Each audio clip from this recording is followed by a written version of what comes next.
चलो तो इस लेक्चर में हम अपना नेक्स्ट कंसेप्ट स्टार्ट करने वाले हैं, केल्विन्स मेथड। लेकिन उसके पहले हमने जो लास्ट दो लेक्चर्स में जो कंसेप्ट पढ़े थे, जैसे हुआ अपना एक विटस्टन ब्रिज और एक था अपना मीटर ब्रिज। दोनों कंसेप्ट का जो मेन फंडामेंटल बेस था वो एक ही था कि the current flowing through the galvanometer should be zero. तो उसी की बेसिस पे हमने देखो, आप अगर ऑब्जर्व करो तो विटस्टन ब्रिज भी हमने अननोन रेजिस्टेंस फाइंड आउट करने के लिए यूज़ किया था, मीटर ब्रिज भी हमने अननोन रेजिस्टेंस फाइंड आउट करने के लिए यूज़ किया था। दोनों को यूज़ करने का तरीका भी ऑलमोस्ट सेम था, भले ही उनका सेटअप डिफरेंट था, लेकिन जो फंडामेंटल कंसेप्ट था दोनों में, वो कंसेप्ट तो वही था। ठीक है, तो मैं क्या करने वाला हूँ, मैं अभी आपको एक विटस्टन ब्रिज और एक मीटर ब्रिज दोनों डायग्राम ड्रॉ करके दोनों में थोड़ा बहुत कंपैरिजन या दोनों के जो कंसेप्ट है वो एक 10 मिनट में एक्सप्लेन करूँगा। उसके बाद हम अपना नेक्स्ट कंसेप्ट पढ़ेंगे। तो एक बार अगर आपको ये दोनों कंसेप्ट अच्छे से रिवाइज हो गए, क्लियर हो गए, तो अगला कंसेप्ट आपका 10 मिनट में ख़त्म। ठीक है, और इतना अपना टारगेट है आज का कि ये दोनों कंसेप्ट को रिवाइज करके केल्विन्स मेथड जो है अपना वो ख़त्म होना चाहिए। सो विटस्टन ब्रिज का डायग्राम आपके पास है, तो आप देख सकते हो इस तरह से हमने कुछ डायग्राम ड्रॉ किया था। अब मैं ज़्यादा इतना प्रॉपर नहीं ड्रॉ करूँगा, मैं तुरंत ड्रॉ करने वाला हूँ। इस तरह से कुछ 4 रेजिस्टेंस लिए थे हमने। ठीक है, P इसको नाम दिया था Q, इसको R और S, और इन दोनों को हमने कनेक्ट करके रखा था। यहाँ पे लगाया था एक बैटरी, इसके बीच में था एक की। ठीक है, यहाँ पे एक बैटरी था जिसका पॉजिटिव टर्मिनल ये, नेगेटिव टर्मिनल। बैटरी का EMF E कंसीडर कर लिया, इसमें से करंट जा रहा था I, and that current has split up into the 2 parts, that is I1 और I2। कौन से जंक्शन से, लेट से A B, इसको हमने A B C और D, इस तरह से हमने नाम दिए थे। ठीक, नाउ ABCD ये अपना पूरा एक सर्किट था। और अभी हमें इस नेटवर्क को बैलेंस करने के लिए हमने क्या किया कि अगर ये नेटवर्क बैलेंस है तो जो रेजिस्टेंस अक्रॉस द कंडक्टर रहते हैं वो सेम होने चाहिए, यानी उनका जो रेशियो है दोनों साइड में वो सेम होना चाहिए, तब जाके वो रेजिस्टेंस सेम आता है। तो इसको ही चेक करने के लिए हमने इस B और D पॉइंट्स के बीच में, B और D जंक्शन के बीच में हमने एक गैल्वेनोमीटर को अटैच कर दिया था, जो गैल्वेनोमीटर हमें रीडिंग देने वाला है about the current flowing through the galvanometer. So ये I1 करंट B पॉइंट तक पहुंच रहा था। हमने कंसीडर कर लिया कि B पॉइंट का potential is greater as compare to the D point का पोटेंशियल। इसी वजह से तो ऊपर से नीचे की ओर करंट आ रहा है, B पॉइंट का पोटेंशियल ज़्यादा रहेगा D पॉइंट से, तो इस वजह से ऊपर से नीचे करंट आ रहा था। तो ये जो अपना बचा हुआ B से आगे, B से C जो अपना कंडक्टर था, यहाँ से I आया, IG निकल गया, तो I माइनस IG, इतना करंट यहाँ से B से C में फ्लो हो रहा था। सिमिलरली I2 करंट यहाँ तक आया और IG करंट नीचे आ रहा है, तो यहाँ पे कितना करंट फ्लो हो रहा था, I2 प्लस IG, इतना करंट फ्लो हो रहा था D से C के बीच में। यही हमने पढ़ा था। अब इसी कंसेप्ट को हमने अप्लाई किया, हमने यहाँ पे किरचॉफ्स का वोल्टेज लॉ लगाया था। यहाँ पे क्लॉकवाइज डायरेक्शन में हमने ट्रेसिंग किया, यहाँ पे भी क्लॉकवाइज डायरेक्शन में ट्रेसिंग किया। ठीक, तो हमें कुछ इक्वेशन मिल गए, और उसके बाद हमने क्या पता किया, अगर हमें इस नेटवर्क को बैलेंस करना है, क्योंकि हमें ये अननोन रेजिस्टेंस की, अभी इसमें एक्चुअली रेजिस्टेंस कितने हैं, 4 रेजिस्टेंस है PQRS। तो इस PQRS में से कोई भी एक रेजिस्टेंस अननोन रहेगा, बाकी बचे हुए 3 रेजिस्टेंस हमें नोन रहेंगे, मतलब पता रहेंगे उनके वैल्यू। तो लेट से जैसे एग्जांपल के तौर पे कंसीडर कर लेते हैं कि हमें इस P का वैल्यू निकालना था, तो इन चारों रेजिस्टेंस को हमें उसके लिए कंपेयर करना होगा। अगर P का वैल्यू निकालना है तो इन 4 रेजिस्टेंस को उसके लिए कंपेयर करना होगा। तो कंपेयर कैसे कर सकते हैं, तो इसमें से I करंट अगर फ्लो हो रहा था, I1 I2 डिस्ट्रीब्यूट हो गए, अल्टीमेटली फिर से करंट I ही आ रहा है C पॉइंट पे। तो हमने क्या किया, ऐसा कंसिडर करते हैं कि अगर यहाँ से I1 करंट फ्लो हो रहा है B पॉइंट तक, और B पॉइंट में से अगर ये गैल्वेनोमीटर में करंट जा रहा है, इसका मतलब क्या था, जैसे मैंने आपको बताया कि B का पोटेंशियल D से ज़्यादा है, इस वजह से यहाँ से करंट फ्लो हो रहा है। अगर मैं B और D पॉइंट का पोटेंशियल इक्वल कर दूं, ध्यान से सुनो मैं क्या कह रहा हूँ, B और D पॉइंट का पोटेंशियल अगर मैं इक्वल कर दूं तो गैल्वेनोमीटर में से करंट फ्लो नहीं होगा। अगर फिर से एक बार B और D पॉइंट का करंट इक्वल हो जाए तो गैल्वेनोमीटर में से करंट फ्लो नहीं होगा। ठीक, तो जो I1 करंट आएगा वो सीधा B से C में चला जाएगा, I2 करंट आएगा वो D से C में चला जाएगा। ये IG का काम खत्म, क्योंकि IG की वैल्यू क्या हो जाएगी, 0। ये कब हो सकता है, when the network is balance. तो हमने यही लिखा था, इफ द नेटवर्क अपना ब्रिज कह लो, नेटवर्क कह लो, अगर नेटवर्क अपना बैलेंस्ड है ना, इफ बैलेंस नेटवर्क अगर रहा, नेटवर्क कह लो या फिर ब्रिज कह लो, सर्किट कह लो, जो भी कहोगे, इफ नेटवर्क इज बैलेंस, तो हमने क्या लिखा था कि current flowing through the galvanometer is equal to क्या हो जाएगा, 0। और हमने जो किरचॉफ्स लॉ लगा के इक्वेशन फाइंड आउट किए थे, उसके अकॉर्डिंग हमें क्या पता चला कि अगर current flowing through the galvanometer अगर 0 था तो हमें ये इक्वेशन मिला था कुछ, I1P is equal to I2S और I1Q is equal to I2R। ये क्या है, ये पोटेंशियल होता है ना। अब देखो ये P Q R S ये सारे क्या थे अपने रेजिस्टेंस, ठीक है, ये सारे क्या थे अपने रेजिस्टेंस थे। और I क्या है, I1 I2 करंट, तो करंट इनटू रेजिस्टेंस क्या होता है, ohms law, V equal to I into R, current into resistance. तो हम किसकी बात कर रहे हैं, so we are talking about the potential, we are talking about the potential. इसका मतलब क्या है कि I1P I1 कहाँ पे, यहाँ पे, P रेजिस्टेंस यहाँ पे, तो इस P रेजिस्टेंस के अक्रॉस जितना पोटेंशियल है उतना ही पोटेंशियल इस और भी है, यही इसका मतलब हुआ। जितना पोटेंशियल इस तरफ आ रहा है उतना ही पोटेंशियल इस तरफ है, जितना पोटेंशियल इसके बीच में आ रहा है उतना ही पोटेंशियल इस तरफ है।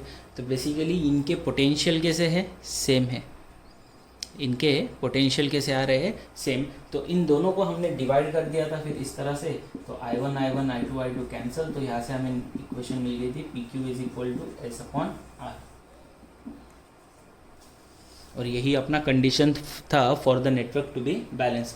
अगर इस नेटवर्क को बैलेंस होना है, यानी गैल्वेनोमीटर में से अगर करंट फ्लो 0 होना चाहिए, तो P और Q का जितना रेशो बन रहा है उतना ही रेशो S और R का भी होना चाहिए, रेजिस्टेंस का रेशो। तो हम कह सकते हैं कि ये नेटवर्क कैसा रहेगा, बैलेंस रहेगा। अगर ऐसी कंडीशन रही कि PQ का रेशो और RS का रेशो सेम है तो गैल्वेनोमीटर में से करंट फ्लो नहीं होगा। अब ये भी समझो कि करंट फ्लो कब होता है, कि जब वहाँ पे पोटेंशियल डिफरेंस हो। जैसे मैंने आपको कहा कि B का पोटेंशियल इज ज़्यादा एज कम्पेयर टू D का पोटेंशियल। एग्जैक्टली मतलब क्या था इसका, कि यहाँ पे जो करंट और रेजिस्टेंस का वैल्यू है B पे, वो ज़्यादा है एज कम्पेयर टू यहाँ पे जो करंट और रेजिस्टेंस का वैल्यू है,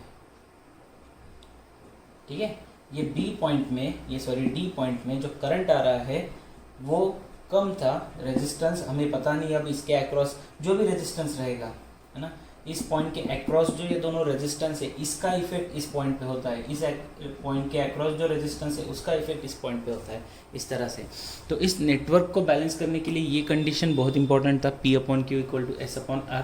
वैसा ही हमने किया मीटर ब्रिज के लिए भी। मीटर ब्रिज में भी हमने ऐसा ही रेशो बनाया है, ठीक है। लेकिन वहाँ पे बस फ़र्क इतना था कि यहाँ पे 4 रेजिस्टेंस थे, वहाँ पे रेजिस्टेंस अपने 2 ही थे, लेकिन एक पॉइंट हमने एक वायर कनेक्ट किया है। डायग्राम बनाता हूँ मैं, यहाँ पे देखो मीटर ब्रिज का रफ डायग्राम बना रहा हूँ, तो इतना कुछ अच्छा नहीं बनाऊँगा मैं। ऐसे कुछ हमने एक वायर लिया था, उस पर एक बैटरी लगाया, एक की लगाया, आगे जाके एक रियोस्टेट कनेक्ट कर दिया। ये रियोस्टेट क्या होता है, एक रेजिस्टेंस से भरा हुआ बक्सा है, ये बॉक्स है, कि आप इसको सेट करके पूरे अपने सर्किट का रेजिस्टेंस मैनेज कर सकते हो, अटैच कर सकते हो। ऐसे मैनेज यानी अटैच, सॉरी मैं अटैच कर रहा हूँ, मैनेज यानी क्या करना, आप उस पूरे सर्किट का जो रेजिस्टेंस है वो रेजिस्टेंस बैलेंस कर सकते हो, या फिर आप इंक्रीज और डिक्रीज कर सकते हो। तो सबसे पहले हमने एक वायर लिया था, कितना लेंथ था उस वायर का, 1 मीटर। उस वायर पे हमने एक स्केल अटैच कर दिया था इस तरह से, ताकि हम लेंथ मेजर कर पाए। सॉरी, इस वायर की एंड पे हमने 2 मेटल से बनी हुई L शेप की, एंगुलर शेप की स्ट्रिप्स अटैच कर दी थी इस तरह से, एंगुलर स्ट्रिप। और ये एक अपना बॉक्स था ऐसे, ठीक। इसके बीच में जो गैप था इसको हमने लेफ्ट साइड का गैप कह दिया, ये राइट हैंड गैप है, ये लेफ्ट हैंड के साइड का गैप है। तो ये मेटल स्ट्रिप्स थे। अब जिनको रेजिस्टेंस, हमें जो अननोन रेजिस्टेंस फाइंड आउट करनी थी यहाँ पे, उसको हमने कंसिडर किया ये X, और ये जो था अपना ये अननोन रेजिस्टेंस था। X के बाद ये था अपना रेजिस्टेंस R। इसका रेजिस्टेंस हमें नोन था, मतलब ये पता था हमें, हम सेट करने वाले थे। और ये रेजिस्टेंस अपना अननोन था, इसकी वैल्यू हमें फाइंड आउट करनी थी।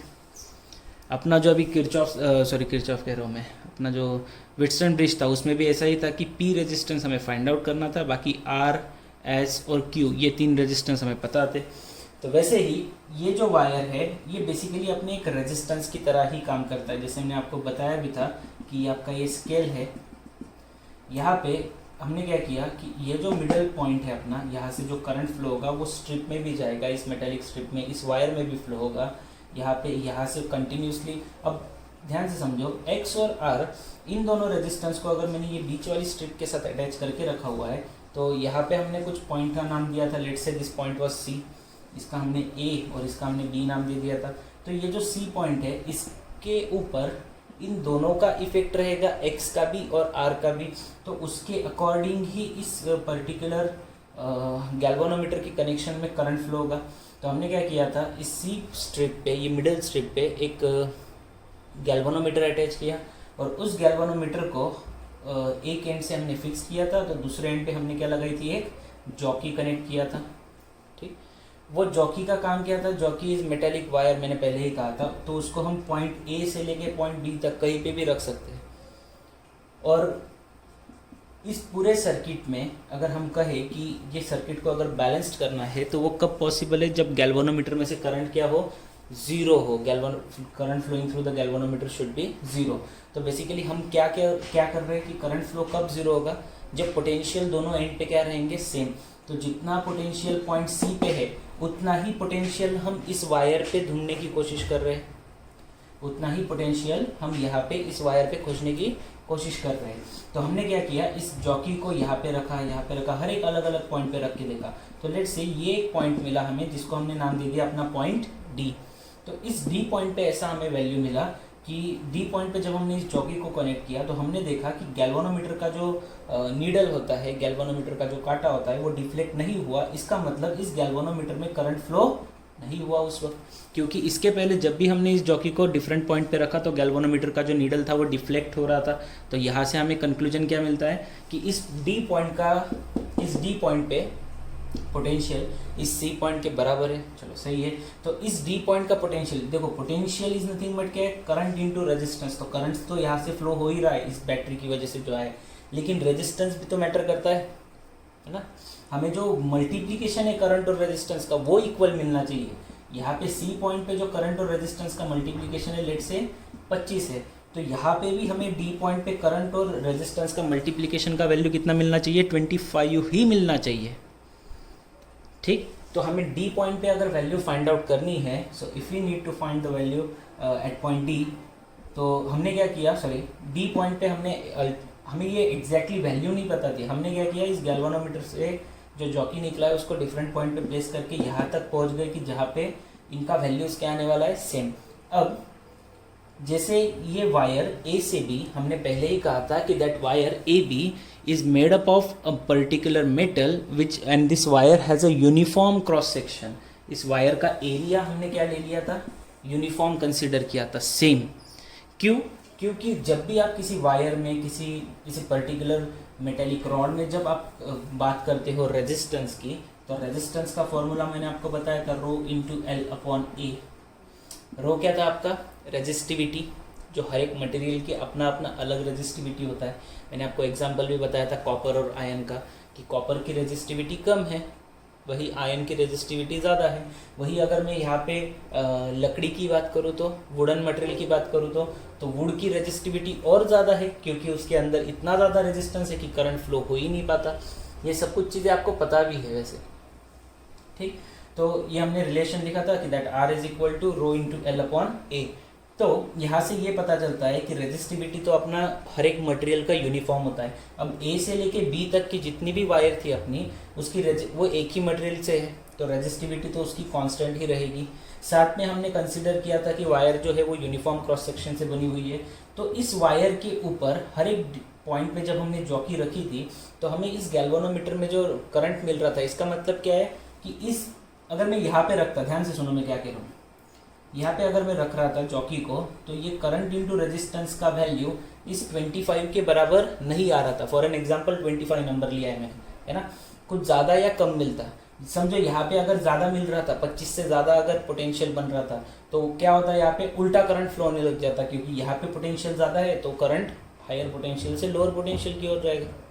लेकिन गैल्वेनोमीटर में डिफ्लेक्शन मिल रहा था। अगर मैं इस तरफ रखूँ जॉकी को, तो यहाँ पे मुझे पता चल रहा है कि यहाँ पे अगर ज़्यादा करंट मतलब ज़्यादा पोटेंशियल था, तो यहाँ पे कम रहेगा।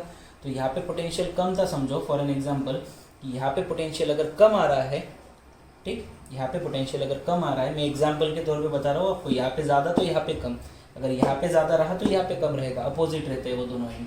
तो समझो यहाँ पे कम आता तो फिर यहाँ पे फिर भी ऊपर से नीचे की ओर करंट फ्लो होता। हमारी कंडीशन क्या है कि गैल्वेनोमीटर में करंट फ्लो नहीं होना चाहिए, तो वो कहाँ पे मिला हमें, इसे एक पॉइंट डी पे। तो इस डी पॉइंट की ए पॉइंट से लेंथ हमने कुछ कंसीडर कर ली थी, लेट से this length is L x, और यहाँ की जो लेंथ थी इसको हमने एल आर कंसीडर कर लिया था, ठीक। तो ये जो अपना एल एक्स लेंथ है उसका रेजिस्टेंस कितना आएगा, rho upon A multiply by L x, ये रेजिस्टेंस था इस ए से डी तक की वायर का। उसी तरह से इस अपना आर जो था यहाँ पे ये वायर, उसका रेजिस्टेंस कितना आ रहा था, या फिर आप कुछ नाम ऐसे नाम दे देते, चलो ए से लेके डी तक, और resistance of the wire from D से लेके बी तक कितना आता, rho into L R divide by ए।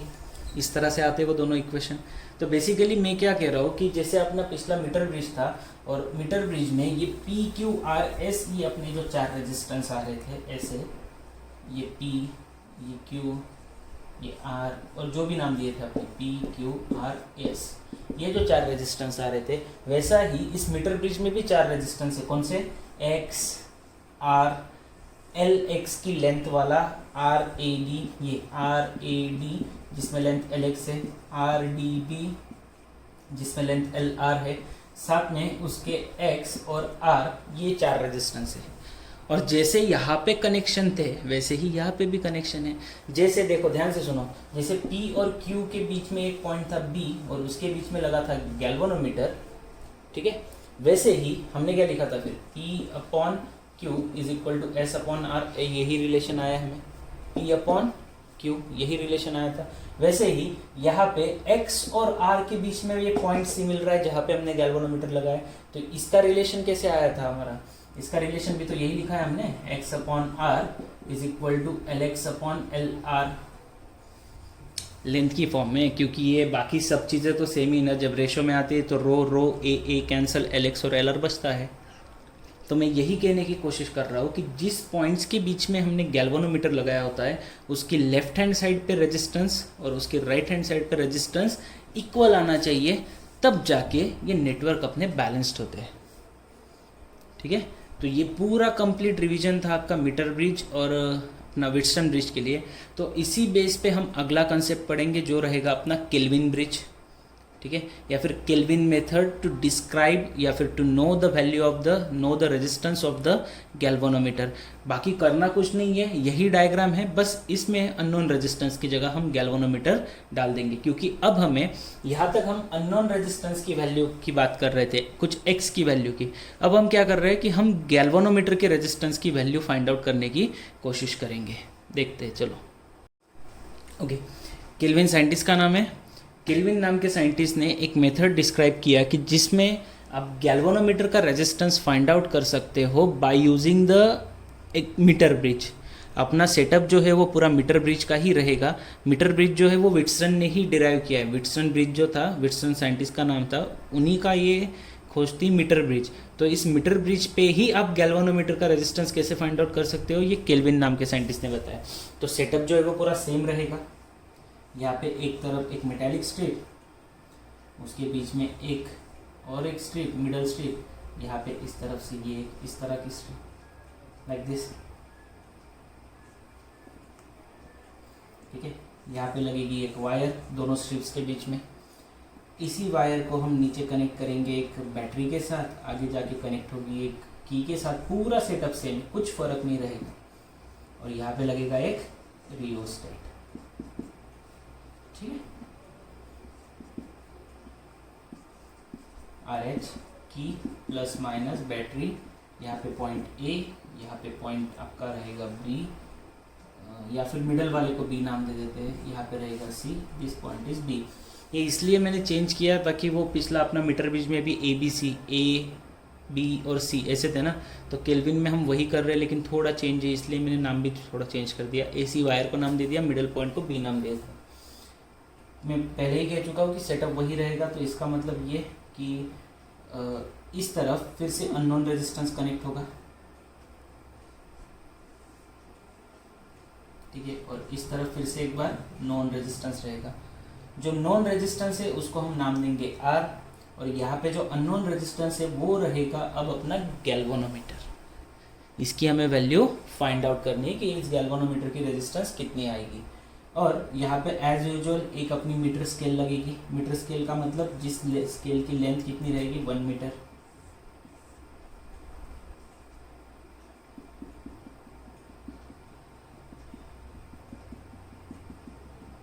ठीक, अब चेंजेस क्या है देखो, जो पिछले इसमें हमने गैल्वेनोमीटर यहाँ पे लगाया था वो गैल्वेनोमीटर तब ऊपर लग गया। तो पहले साइंटिस्ट का ये मानना था कि विदाउट द गैल्वेनोमीटर हम नेटवर्क बैलेंस है या नहीं ये चेक नहीं कर सकते।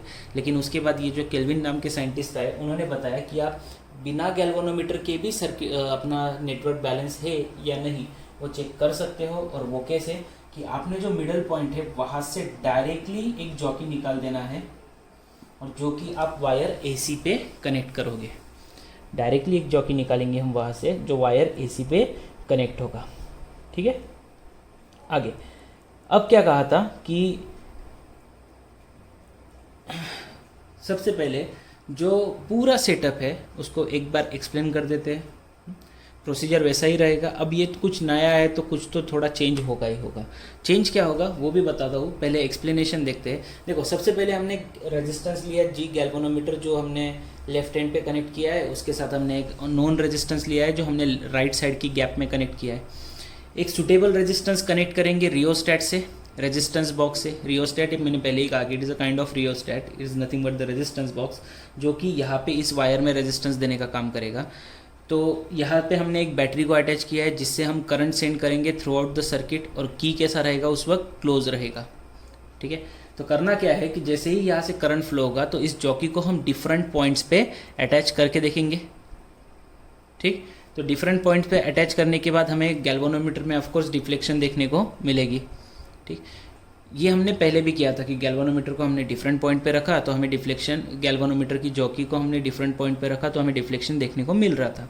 लेकिन इस केस में चेंज क्या करना है, तो इस केस में चेंज ये करना है कि आप जॉकी को कनेक्ट मत करो, है ना। इनिशियली शुरुआत में हम इस जॉकी को A से लेके C पॉइंट तक जितना भी वायर है उस पर कहीं पे भी कनेक्ट नहीं करेंगे। बस इस जॉकी को आप हवा में पकड़ के रखो, पॉइंट B के साथ तो कनेक्टेड रहेगा, AC पे कहीं पे भी टच मत करो। तो इस तरह से कुछ पकड़ के रखना है हमने जॉकी को, ऐसे हवा में। तो अब यहाँ पे इस पर्टिकुलर पॉइंट पे कोई पोटेंशियल एक्ट नहीं हो रहा है क्योंकि ये हवा में पकड़ के रखा है आपने, किसी वायर के साथ, बॉडी के साथ कनेक्टेड नहीं है, ये सर्किट अपना क्लोज नहीं हुआ है अभी तक। तो यहाँ से जो कुछ भी करंट आएगा वो यहाँ से तो फ्लो होगा ही, क्योंकि यहाँ पे तो कुछ पोटेंशियल ज़रूर रहेगा। तो यहाँ पे पोटेंशियल नहीं है, यानी वो इस तरफ से करंट यहाँ तक फ्लो होगा, और पोटेंशियल भले ही नहीं रहा तो फिर भी तो करंट इस गैल्वेनोमीटर से फ्लो होने ही वाला है ना। करंट यहाँ से आके गैल्वेनोमीटर में फ्लो होगा। तो गैल्वेनोमीटर में से अगर कुछ करंट आ रहा है तो गैल्वेनोमीटर ऑफकोर्स कुछ डिफ्लेक्शन बताएगा। ठीक है, गैल्वेनोमीटर इनिशियली जब आपने जॉकी को कनेक्ट नहीं किया है तब कुछ डिफ्लेक्शन बताएगा, और जो भी डिफ्लेक्शन गैल्वेनोमीटर बता रहा है वो नोट करके रखो। जैसे समझो फॉर एन एग्जांपल मैंने कहा कि गैल्वेनोमीटर की रीडिंग कितनी आई है, समझो उस वक्त 20, एग्जांपल के तौर पे मैंने कुछ नंबर ले लिया। ठीक है, तो अब यहाँ पे एक बार आपको गैल्वेनोमीटर की रीडिंग मिल गई without touching the wire AC, without touching the jockey of the galvanometer to the wire AC। तो उस टच करने से पहले या फिर जॉकी कनेक्ट करने से पहले जो रीडिंग मिला वो हमने नोट करके रखा। ठीक है, तो यहाँ पे हमने एक बार रियोस्टैट को पहले से कनेक्ट करके रखा था, उसको एडजस्ट किया ना। अब हम वही पुरानी प्रोसीजर करेंगे कि इस जॉकी को हमने डिफरेंट पॉइंट पे अटैच करके देखना है। जैसे यहाँ पे करके देखो पहले, फिर यहाँ पे किया, यहाँ पे, ऐसे डिफरेंट पॉइंट्स पे हम जॉकी को टच करके देखेंगे इस वायर के साथ। ठीक है, और यहाँ पे अब जैसे ही हम यहाँ पे जॉकी को डिफरेंट पॉइंट्स पे टच कर रहे हैं, ऑफकोर्स हमें गैल्वेनोमीटर में कुछ ना कुछ डिफ्लेक्शन देखने को मिलेगा। ठीक, लेकिन अब डिफ्लेक्शन देखने को मिल रहा है तो गैल्वेनोमीटर में करंट फ्लो जीरो कब होगा यहाँ पे नहीं होगा गैल्वेनोमीटर का जीरो। क्यों? क्योंकि इस पर्टिकुलर पॉइंट पे हमेशा कुछ ना कुछ पोटेंशियल रहेगा जो इसकी वजह से यहाँ पे करंट फ्लो होने वाला है। तो मैं कहने की ये कोशिश कर रहा हूँ कि पिछले केस में हमने क्या कंसीडर किया था कि current flowing through the galvanometer zero था।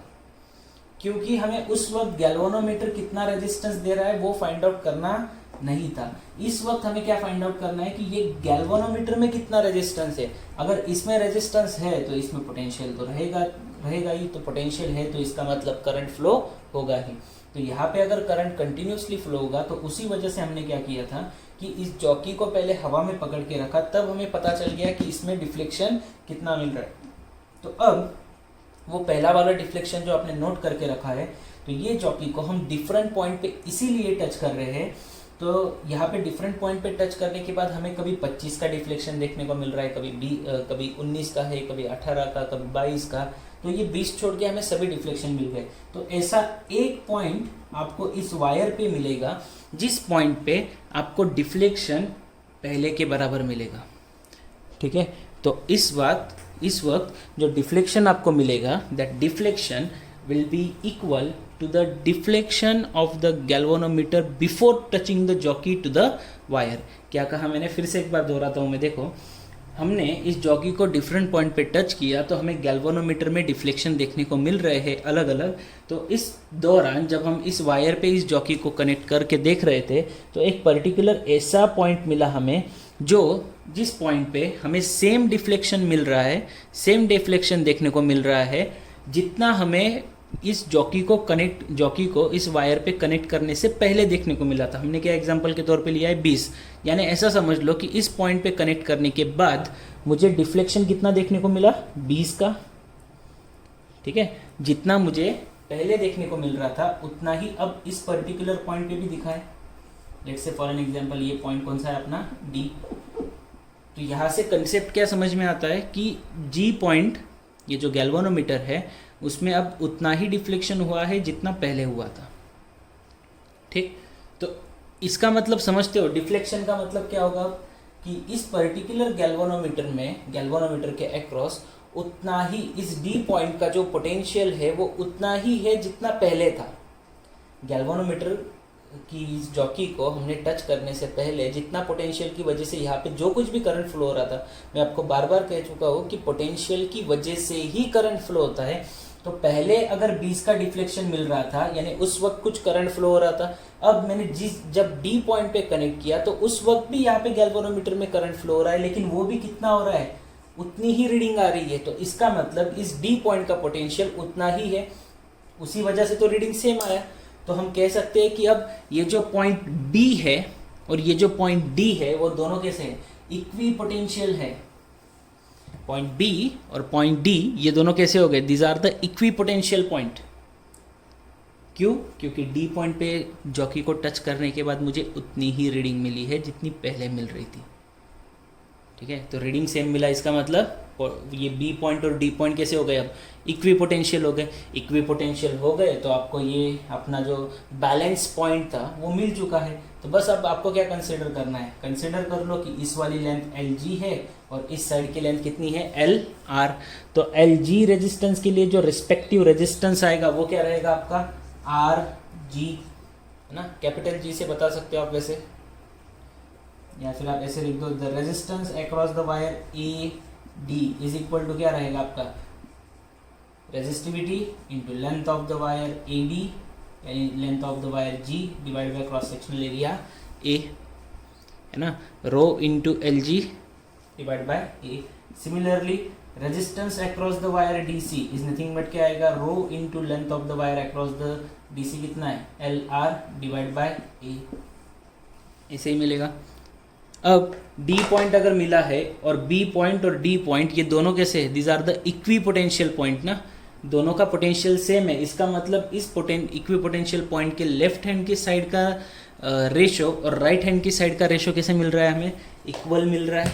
तो इस वजह से आप क्या लिख सकते हो कि that G upon R is equal to resistance across the AD divide by resistance across the DC। यही तो कहा मैंने कि बी और डी पॉइंट अगर इक्वी पोटेंशियल मिल रहा है यानी लेफ्ट हैंड साइड का रेशो और राइट हैंड साइड का रेशो क्या हो रहा है, अब सेम हो रहा है। तो आप ऐसे भी लिख सकते हैं ना, जी अपॉन ये, अगर मैंने ऐसे कहा कि ये ratio G upon R A D divide by R is equal to R upon resistance R upon resistance of wire C D. तो ये CD और DC ये बाद में इधर आ जाएगा, R जो ऊपर था वो नीचे आ जाएगा, तो यही रेशो बनेगा अल्टीमेटली।